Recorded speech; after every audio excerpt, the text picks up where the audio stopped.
Greetings, fellow mortals. Just a reminder saying it's just my opinion is for cowards. If there is one thing that I want people to understand when they follow or find my channel, it's the idea that I absolutely despise live-action remakes on a fundamental level, because they're pointless and often worse versions of art acting mostly as a cash grab more than anything else. And no film embodies this more than The Lion King. If you want to understand my frustration with a single scene, simply look at Scar knocking Mufasa off the cliff and into the stampede. The lighting, the voice acting, and the facial expressions are so much better in the original that they can't even be compared to each other. They're not even in the same dimension. Just look at them next to each other. Long live the king. Long live the king! What the hell was that? Scar is objectively 100 times better and more memorable in that moment. The life and enthusiasm was just dragged out of him. The delight that you could almost feel bubbling beneath his skin oozed from his every word, look, and movement. That was the bad guy, the antagonist, and most importantly, the villain. An irredeemable monster who only destroys everything in his path instead of building anything, manipulating those weaker and dumber than him to get what he wants. Someone too cowardly to even kill someone directly, as shown when Scar let the stampede finish Mufasa off and the hyenas to chase after Simba. There is nothing good about him. But you also can't turn away from him because of his unquestionable presence and charisma. Perfect. Everything, down to the last minute details. The villain is a crucial part of any story. Technically speaking, it's not strictly necessary. I mean, there are about 3 different types of conflict that happen in any sort of tale. Man versus man, man versus self, or man versus power greater than self. Meaning the antagonist could be the protagonist's weakness or a different persona within the protagonist. Think like Fight Club. The antagonist could be another person or even a group of people, or the antagonist could be a force of nature or something that's supernaturally beyond our comprehension. But there is a difference between the conflict against the antagonist and a conflict against a villain, and that would be whether or not the opposing force of the conflict is yes, evil. And at what point can you decide that a character is evil? When you first see them, when you witness their first evil act, when the story does a random twist that makes no sense. Yeah, I'm not getting over that smile scene from Frozen, because there needs to be hints at the very least if there's going to be a twist villain. Compare this to the first season of Severance, which I've recently become obsessed with, and you have a twist villain at the end of the first season that makes perfect sense and you didn't think about for the entire time that you're watching the show.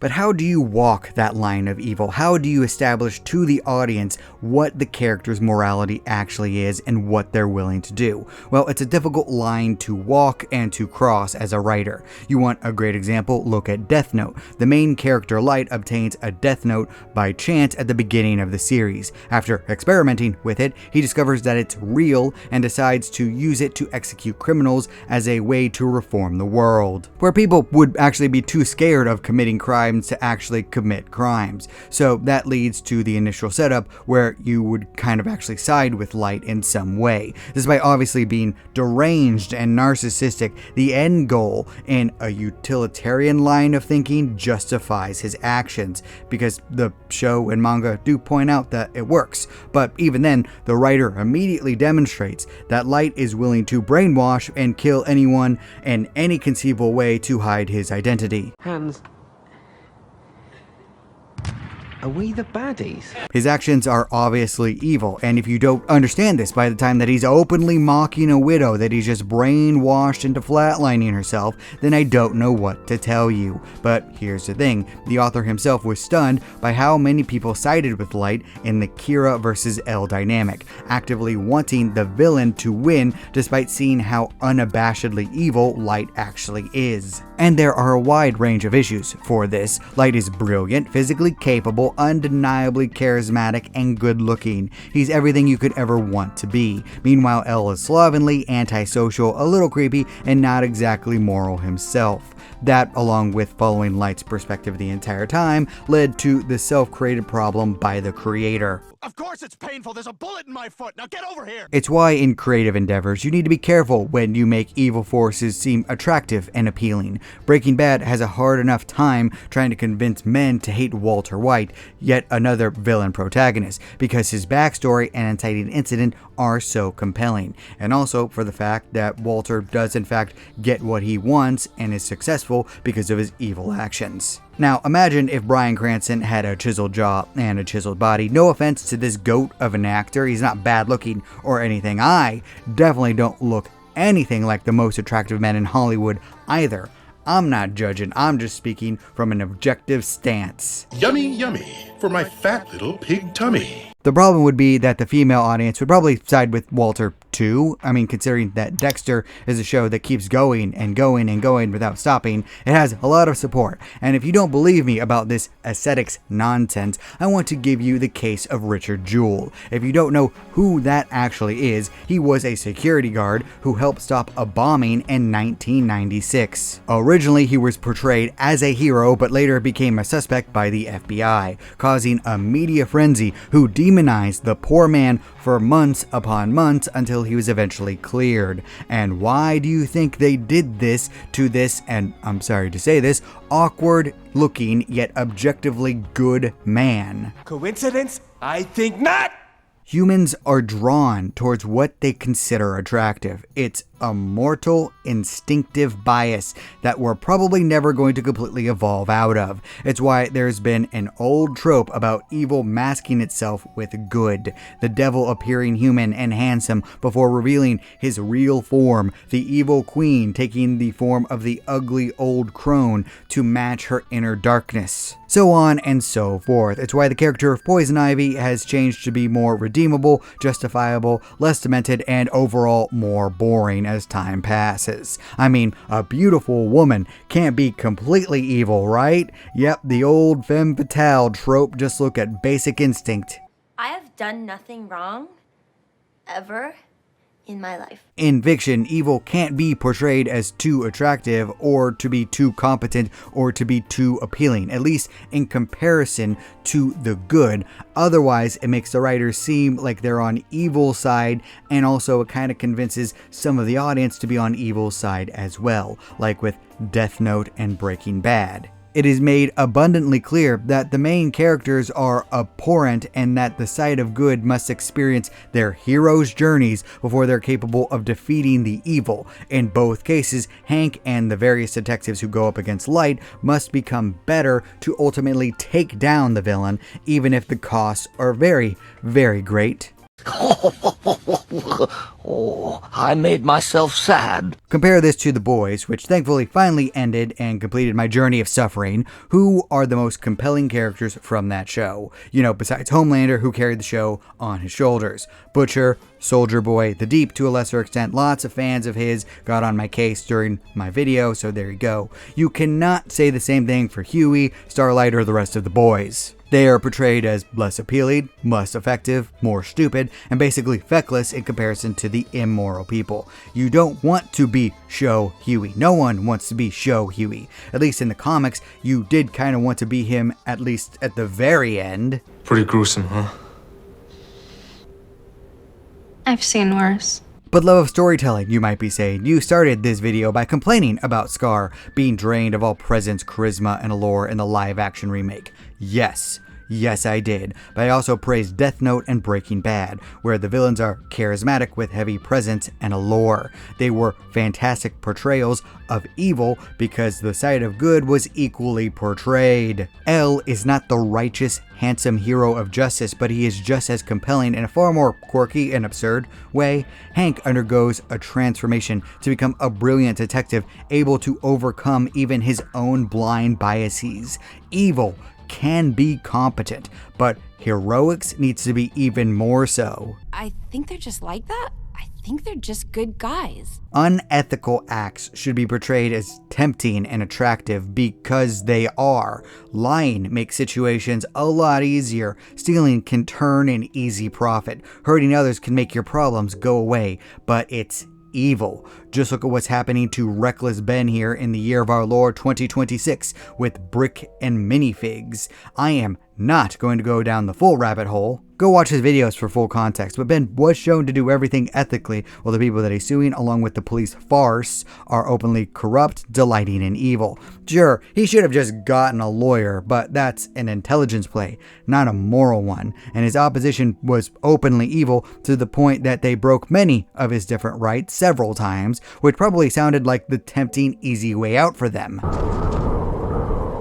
Well, this sucks. That's the key difference. Evil is supposed to be the easy way out, whether physically or psychologically. Light should have tossed the Death Note away the moment he found out it was real. Walter should have crushed his ego from the start. Homelander should have used his childhood trauma as a motivating factor to be a true hero rather than a deranged monster. Poison Ivy should have used her powers to spy on corpos and expose their pollution to the public. Scar should have embraced his role, becoming the right hand to the king and respected member of the Pride. The problem is that all of those were the more difficult paths to them, where they had to become human beings, and they couldn't do that because they were all egotistical assholes.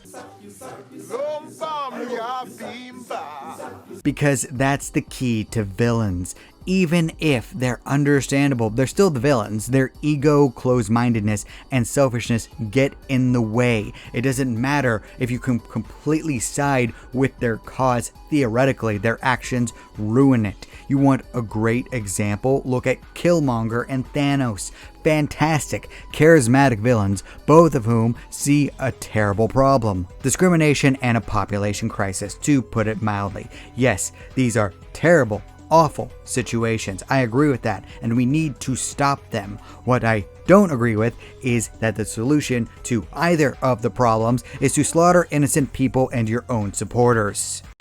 What? Bro, what are you talking about, man? That is the easy way, the quick way, the wrong way that is only going to end up hurting people in the long term, as demonstrated by the movies, compared to reform, modernization, growing in technology, and careful planning that would take countless years of hard work. That's why they're the villains. And they were given heroes who stood up against their evil acts despite agreeing with a core underlying problem. Of course, I still see people online saying that Killmonger or Thanos was right, and it blows my mind. Like I said, it's a fine line walking a compelling villain, even if their actions are shown to lead to devastating consequences for everyone. Failure! You're still a failure! Compare this to the villains that we've gotten since then in the MCU. Besides recycled villains from older Spider-Man movies, what memorable villains do we have? The most interesting one is Scarlet Witch, and she's the biggest moron in the universe. Because why didn't she just politely ask to go to a universe where her theoretical kids lost their mother and replaced that version of her?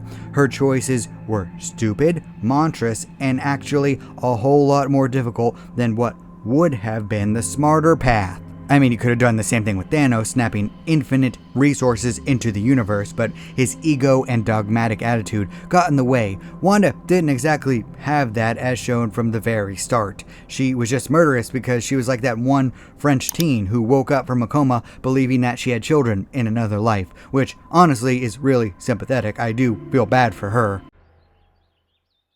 Well, that sucks. From the MCU to Star Wars, besides the Empire, are there any more memorable new villains? Ones that inspire cosplay or make you think or go back and watch their performances? No, not really. Not even in the new Mandalorian movie, which I swear I cannot remember what happened anymore despite just seeing it. It's why I think that the 2025 Superman film still stands out, because that Lex Luthor portrayal was perfect. I just wish he had more to work with than a mid-script in retrospect. Giving him some hard lines might have helped him become more memorable than just a coffee sip meme. Oh, I forgot how bad it looks. I've seen worse. Other films and shows have demonstrated that they can succeed with villains. Because I can't let go of the movie yet, Obsession technically has all three forms of conflict: versus self, versus man, versus greater power.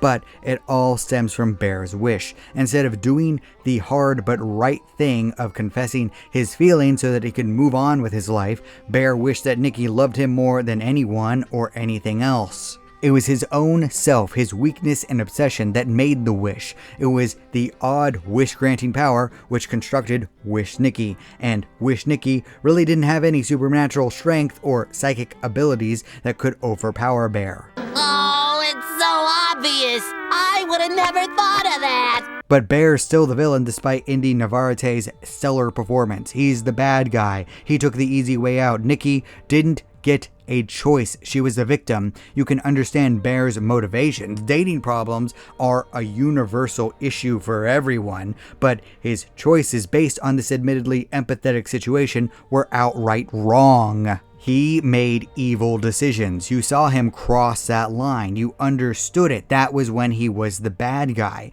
It's why the film was so brilliant. Even if the person who will probably get the most attention from all this will be Nikki's actress for being the more charismatic, compelling, and interesting person to watch. She was the physical representation of the villain, but it was actually Bear.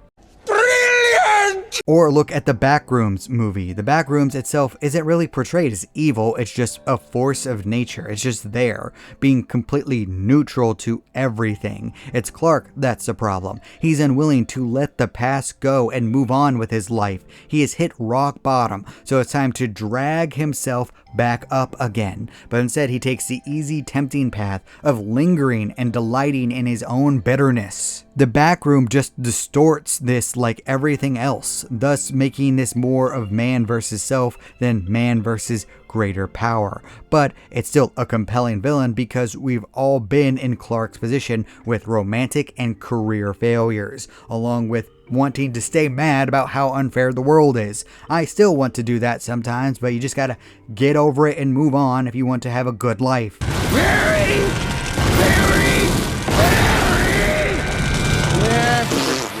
Villains can obviously still be done right in this day and age. The problem is corporate tampering. Just look at Master of the Universe. Now, I can't speak to the quality of the overall film because I haven't seen it, but I also have not seen any memes from it. You know, the franchise was Skeletor, one of the most memeable villains in the world. And it might just be because of Jared Leto. He's why I refuse to go see the film. Literally a real-life supervillain right there. I felt the same thing about Ezra Miller when they starred in The Flash. I don't want to support evil actors. Knowing that the companies behind the films are evil is bad enough.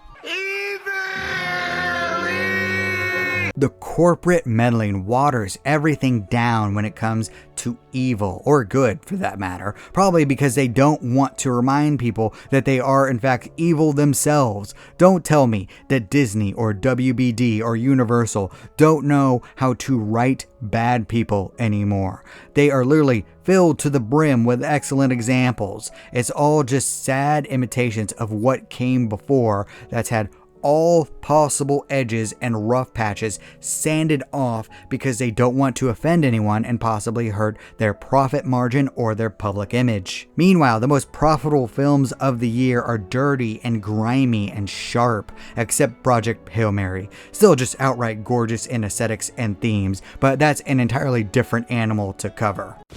Well, hang on, you've just... No, I like it. This is brilliant, but I like this.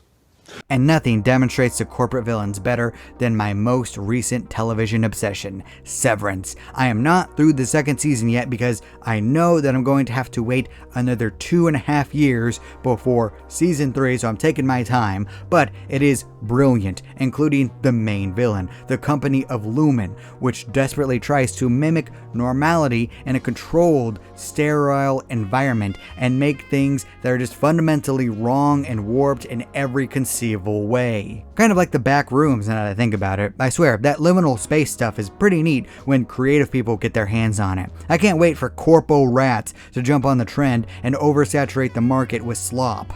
This is worthless. It's less than worthless, my boy. And Lumen's distortions reach to the people, and not the severed people, the employees who have altered personalities with no memories about their outer personas' lives as they work. They are the most fundamentally human individuals in that building. Everyone else there is indoctrinated to believe that the corporation is their god. They speak so neutrally and robotic, it's disgusting. Their behaviors are obsessive and disturbing. It gets under my skin with everything that they do, and despite hating what Seth Milchek does, I feel so much sympathy and pity for his character because he seems almost as stuck as the severed employees. He's just taking it out on the people below him because he has to. And even then, he's probably the least cruel employee of Lumen who isn't severed. No notes? No notes. No notes! No notes. No notes! No notes. It's perfect. I could even go on with examples of Pluribus's hive mind being an interesting twist because of how their distorted rules of consent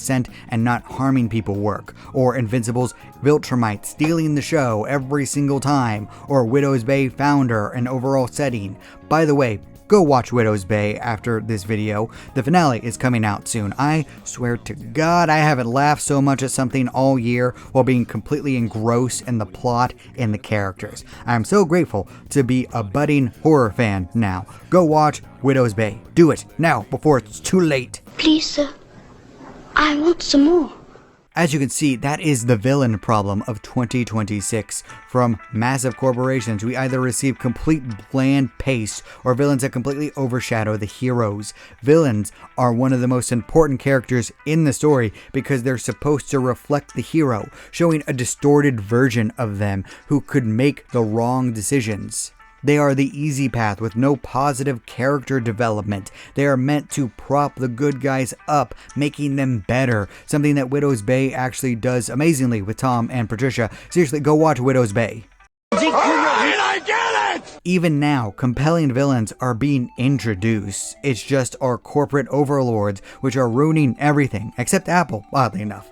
They're 3 for 3 on shows with me right now. Don't know what this means, but it fills me full of fear. Speaking of which, tell me which Apple shows I need to watch next. Because 3 home runs is a pattern that I cannot ignore, and because I need a distraction from thinking about how the Far Cry show won't feature the Far Cry villains. You know, the single best part of every single game by a wide margin. I swear, for every single victory we receive from these people, we have to experience excruciating pain. This is not hard. Just make good villains that are relatable but also irredeemable or something, for the love of God. I hate so much about the things that you choose to be. But what do you think? Do you think that a lot of the corporate villains have been sanitized down? Do you like my examples of good villains? Please leave a comment down below. I'd love to hear your thoughts and your examples. And remember, if you disagree with everything I have to say, that is perfectly fine.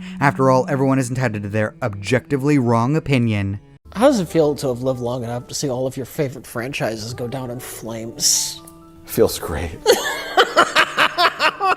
Thank you all so much for watching. You're still here? Good night, everybody! Thank you. You bye. Boom. Do not despair.